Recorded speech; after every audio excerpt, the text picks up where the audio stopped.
이곳은 부처님이 깨달음을 얻은 보리수가 있던 자리예요. 2024년 1월 23일 인도 성지순례 3일째 보드가야. 안녕하세요. 오늘은 부처님께서 깨달음을 얻으신 성지 보드가야를 순례합니다. 새벽 4시 30분에 일어나 5시에 뿌락보디올에서 예불을 했습니다. 스님은 출발하기 전에 순례단에게 몇 가지 안내를 했습니다. 잘 주무셨습니까? 춥지는 않았어요? 네, 이곳에서 보드가야까지 걸어서 3시간 정도 걸립니다. 한번 출발하면 중간에 되돌아올 수 없어요. 죽으나 사나 같이 걸어야 합니다. 오늘 컨디션이 안 좋거나 오래 걷는 것이 어려운 사람들은 미리 스태프들에게 이야기해 주세요. 그리고 마을을 지나서 보드가야로 가야 합니다. 아직 해가 뜨지 않은 시간이라 마을 사람들이 자고 있을 거예요. 그러니 출발하고 약 1시간 정도는 묵언하고 걷기만 해주세요. 안내를 마치고 곧바로 5시 30분에 보드가야로 출발했습니다. 안개가 자욱하게 끼고 해가 아직 뜨지 않아 발밑이 보이지 않았습니다. 스님과 순례단은 어둠을 밝히며 부처님이 가신 길을 따라 걷기 시작했습니다. 서서히 동이 트기 시작했습니다. 보드가야를 향하는 길목에 맘코시일 마을 유치원이 보였습니다. 스님은 해외에서 온 순례단에게 유치원을 설명해 주었습니다. 이곳이 맘코시일 유치원이에요. 수자타 아카데미 주변에 있는 15개의 유치원 중 하나입니다. 처음에 사탕 먹으려고 유치원에 나왔던 아이들이 하나둘 모여서 큰 수자타 아카데미가 된 거예요. 걷다 보니 네일안자라 강에 도착했습니다. 보통 이맘때는 강물이 말라 있었는데 오늘은 물이 제법 차 있었습니다. 누군가 돌다리를 만들어둔 곳이 있어서 스님이 먼저 돌다리를 건너보았습니다. 돌다리가 불안정해서 나이 드신 분들은 건너다가 넘어지겠어요. 스님은 신발을 벗고 강물로 들어가 다시 돌다리를 만들었습니다. 처음보다 안정적인 돌다리가 만들어졌습니다. 스님이 만든 돌다리 위를 걸어 모두가 강을 건넜습니다. 신발을 벗고 맨발로 강물을 건너는 사람들이 더 많았습니다. 강을 건너자 부처님이 고행을 마치고 쓰러진 장소를 기념하는 탑터가 있었습니다. 산 위에 올라가서 보면 둥게스와리 쪽은 지대가 높고 이쪽은 낮아요. 아마 이 기슭으로 물이 흘렀던 것 같아요. 부처님이 강 이편에 와서 목욕했다는 것을 보면 아마 건기였던 것 같습니다. 우기였다면 전정각산에서 내려와서 바로 목욕하셨을 거예요. 부처님이 목욕하신 후 강변에 쓰러지셨는데 아마 강변에는 기념탑을 세울 수 없어서 이곳에 기념탑을 세운 것 같습니다. 세월이 흘러 그 터에 힌두 사원을 지었어요. 지금은 그것마저도 사라지고 하나의 유적지로만 남아 있습니다. 부처님께 공양을 올린 수자타의 마을은 여기서 500m가량 떨어져 있습니다. 이곳에서 경전 독송을 하겠습니다. 독송을 마치고 다시 길을 걷기 시작했습니다. 얼마 가지 않아 JTS 명상센터 부지에 도착했습니다. 스님과 순례단은 이곳에 짐을 풀고 도시락으로 아침을 먹었습니다. 간단히 유기하고 스님은 모든 별로 모여있는 곳에 가서 인사를 했습니다. 입구에 아이들이 많이 모였네요. 사탕 한 봉지씩 주고 갑시다. 동네 아이들이 명상센터 부지 밖에 나란히 줄을 지어 앉아 있었습니다. 스님이 주는 사탕을 받기 위해서입니다. 처음에는 막무가내로 손 벌리며 달려들던 아이들이 성지순례 때마다 스님이 수년간 줄 서는 연습을 시켰더니 오늘은 이렇게 스스로 질서 있는 모습으로 앉아 있었습니다. 스님은 한 사람 한 사람에게 사탕을 한 주먹씩 나눠주었습니다. 보드가야를 향해 가는 길은 계속 이어졌습니다. 우르벨라 가섭을 교화했던 곳에 도착하여 다시 스님의 설명이 이어졌습니다. 지금 이곳은 부처님께서 우르벨라 가섭을 교화한 곳입니다. 이곳에서 우르벨라 가섭을 따르던 500여 명이 수행하고 있었고 둘째 동생인 가야 가섭을 따르는 300여 명, 막내인 나디 가섭을 따르는 200여 명이 근처에서 수행하고 있었습니다. 부처님은 둥게스와리에서 오랫동안 수행을 하다 보니 우르벨라 가섭에 대해 알고 있었지만 우르벨라 가섭은 부처님을 몰랐습니다. 부처님께서는 바라나시에서 5명의 비구와 야사 등 55명을 교화한 후 60명을 두고 전법 선언을 했습니다. 자, 이제 떠나거라. 나도 우르벨라 병장촌으로 가서 전법을 하리라. 부처님이 전법 선언을 할 때 우르벨라로 가겠다고 말씀하셨잖아요. 바로 이곳입니다. 우르벨라 가섭은 부처님을 보면서 젊은 수행자가 훌륭하긴 하지만 자신보다는 못하다고 생각했어요. 경전에서는 둘이서 신통력 싸움을 360가지나 했다고 합니다. 그만큼 우르벨라 가섭을 교화하기가 어려웠다는 거죠. 하루는 큰 행사가 있었는데 종일 부처님이 보이지 않았어요. 행사가 다 끝나고 부처님이 나타나자 우르벨라 가섭이 부처님께 물었습니다. 당신 온종일 어디에 있었소? 오늘 행사가 정말 볼만했소. 당신은 내가 없기를 바라지 않았소. 우르벨라 가섭이 언제 그랬느냐는 듯 이야기하자 부처님은 마음속에 질투심이 있고서는 해탈할 수가 없소 하고 말했습니다. 그 말을 듣고 우르벨라 가섭은 젊은 수행자에 대한 불편한 마음이 질투심이었다는 것을 깨닫게 됩니다. 그래도 내가 너보다 낫다고 생각했던 자신의 상태를 알아차리자 모든 번뇌가 사라지고 긴장이 없어지게 됩니다. 그래서 우르벨라 가섭이 부처님에게 말합니다. 당신은 나의 스승입니다. 나는 당신의 제자가 되겠습니다. 이렇게 우르벨라 가섭이 제자가 될 것을 요청했지만 부처님은 당신에게는 500명의 제자가 있지 않습니까? 하고 거절했어요. 그러자 우르벨라 가섭은 500명의 제자를 모아두고 자신은 부처님의 제자가 될 것을 이야기하며 해산 명령을 내렸습니다.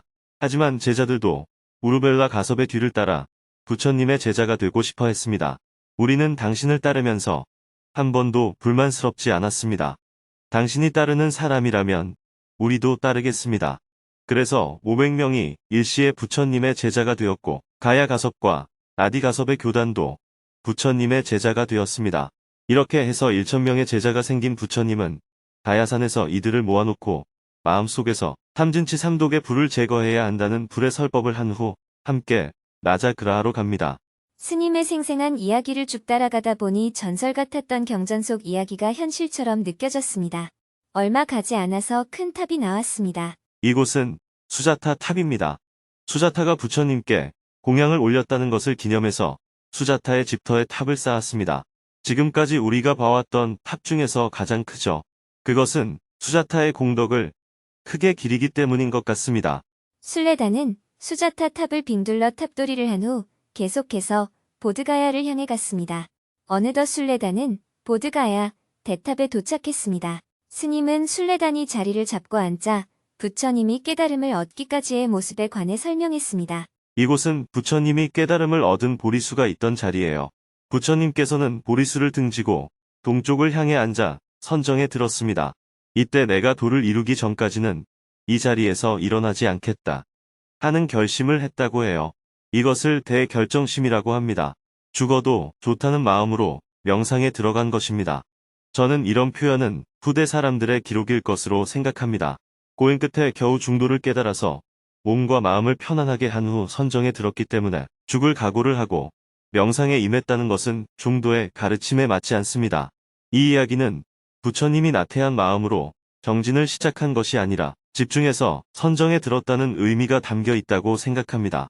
경전을 보면 부처님이 깨달음을 얻기까지 7주가 걸렸다고 합니다.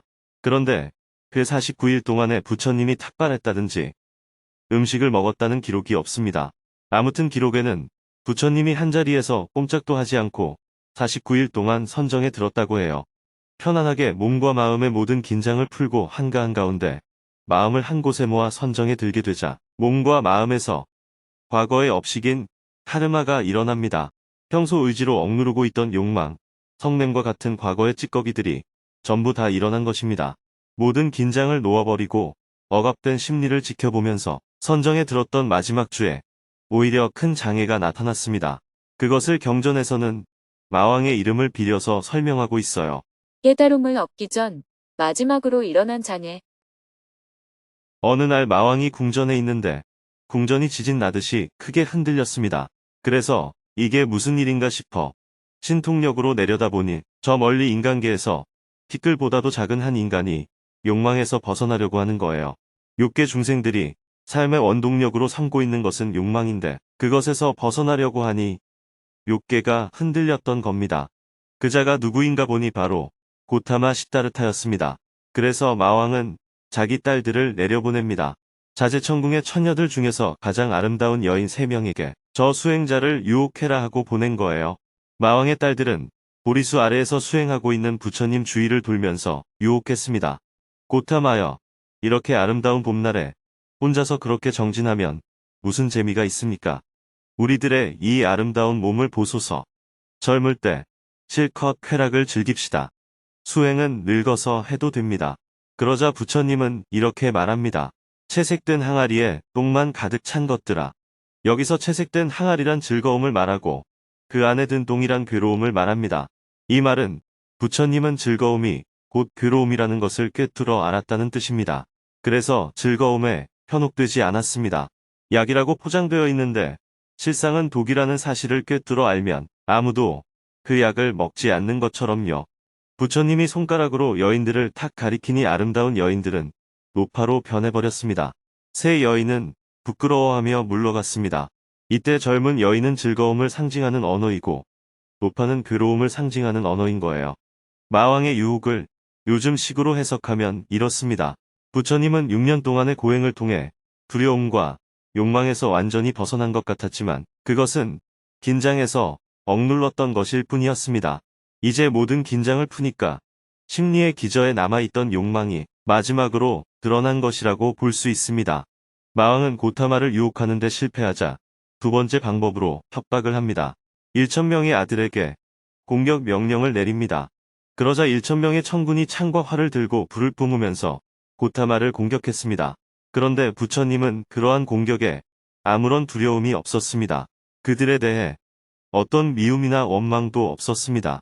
오히려 그들을 불쌍히 여기는 마음인 자비심이 일어났어요. 그들이 쏜 창과 활이 부처의 몸에 다다르자 모두 연꽃이 되어 떨어졌고 마왕의 군대 중 절반이 오히려 부처님께 항복했다고 합니다. 우리가 욕망의 유혹에서 완전히 벗어났다 하더라도 생존에 대한 두려움은 남아 있습니다. 이 말은 부처님의 마음속에 생존에 대한 두려움마저도 없어져 버렸다는 것을 의미합니다. 사람을 부릴 때는 두 가지를 씁니다. 하나는 유혹이고 다른 하나는 협박입니다. 독재자는 자리를 주거나 돈을 주거나 미인계를 써서 사람을 유혹하고 그것도 안 되면 잡아 가두고 두들겨 패거나 고문을 하거나 죽이겠다는 협박을 합니다. 군사 정권 시절에도 늘 유혹과 협박을 같이 썼어요. 보통 사람은 대부분 유혹에 넘어가고 학생이나 성직자 같은 사람들은 유혹에도 잘 넘어가지 않으니까 잡아가서 두들겨 패고 고문을 했어요. 그러나 부처님은 어떤 생존의 미련도 없었기 때문에 아무런 두려움이 없었습니다. 그러자 마왕이 직접 나타나서 이렇게 제안합니다. 원하는 게 있으면 뭐든지 들어줄 테니 다 말하라. 그래도 부처님이 응하지 않자 자신의 자리를 부처님께 내주겠다고 유혹합니다. 법륜 스님 같으면 이런 제안을 덜렁 받았을 거예요. 왜냐하면 굶어 죽는 사람도 없앨 수 있고 통일도 할 수 있고 기후위기도 극복할 수가 있으니까요. 그런데 부처님은 나는 아무것도 바라는 바가 없다 하고 말씀하셨습니다. 아무것도 바라는 바가 없으니까 마왕의 자리를 준다고 해도 유혹이 안 되겠죠. 그러자 마왕이 이렇게 외칩니다. 그렇게 한다고 내가 깨달을 수가 있을 것 같으냐? 열반이라는 건 없어. 괴로움이 없는 세계는 말만 있지. 실제로는 존재하지 않아. 이렇게 해봐야 도를 이룰 수가 없다. 이에 부처님이 대답합니다. 너는 불가능하지만 나는 가능하다. 너는 과거 생에 한번 큰 보시한 공덕으로 자제천왕이라는 지위에 올랐지만 나는 무수한 보시를 하고 헌신을 했기 때문에 깨달음을 이룰 수 있다. 다시 자제천왕이 묻습니다. 그걸 어떻게 믿나? 나야 지금 자제천왕이라는 자리에 있으니까 사람들이 내가 과거 생에 좋은 일을 많이 했다는 것을 인정하지만 너는 거지가 된 주제에 과거에 무수한 공덕을 지었다고 말하면 그 무수한 공덕의 결과가 거지냐고 묻겠지. 그걸 누가 믿지? 부처님은 선정에 들어 계시다가 왼손은 선정인의 자세를 하고 오른손은 위로 올립니다. 오른손을 들어서 정수리를 한번 쓰다듬고 오른 무릎을 쓰다듬은 후 땅으로 향하며 지신이여 나의 과거 공덕을 증명하라 하고 말씀하십니다. 그러자 땅에서 지신이 일어나 부처님이 과거 생에 지은 한량없는 공덕을 찬탄하였고 마왕은 결국 부끄러워서 물러납니다. 이렇게 마왕의 항복을 받고 깨달음을 얻었다고 해서 항마성도 또는 수화항마상이라고 합니다. 이것을 고뇌의 최후라 선언하노라. 이렇게 부처님은 깨달음을 얻기 전 3가지 마왕의 저항을 물리쳤습니다. 그러자 깨달음의 눈이 열렸습니다. 먼동이 트기 전 샛별이 동쪽에서 반짝이는 그 순간쯤에 깨달음을 얻으셨다고 합니다. 예수님도 비슷하죠. 마귀의 3가지 유혹을 뿌리치고 자신이 하나님의 아들임을 선포했습니다. 이것이 현재 경전에 묘사된 부처님의 성도에 관한 이야기입니다. 이렇게 신비주의적으로 묘사가 된 이유는 인도의 문화가 반영된 결과라고 할 수 있습니다. 즉, 당시에 글을 쓴 사람들이 가진 세계관을 담은 표현이라고 볼 수 있습니다. 부처님께서는 우리 마음 속에 있는 욕망과 성냄, 무지의 찌꺼기를 다 청소하고 마침내 안온한 경지인 열반을 증득했습니다. 그리고 선언하셨습니다. 이로써 모든 고뇌는 사라졌다. 나는 신과 인간의 모든 굴레에서 벗어났다. 이것을 고뇌의 최후라 선언하노라. 이런 모든 이야기가 바로 이곳에서 일어난 일입니다. 자, 그럼 경전을 함께 읽어보겠습니다. 경전을 독송하고 깨달음을 얻기 전 부처님을 떠올리며 잠시 명상을 했습니다. 순례단은 일시에 고요하게 명상에 들었습니다. 명상을 마친 후 대탑을 향해 예불을 올렸습니다. 이어서 부처님의 성도를 기념하여 세워진 대탑을 중심으로 한 줄로 서서 탑도리를 진행했습니다. 대탑에는 늘 사람이 많고 혼잡합니다.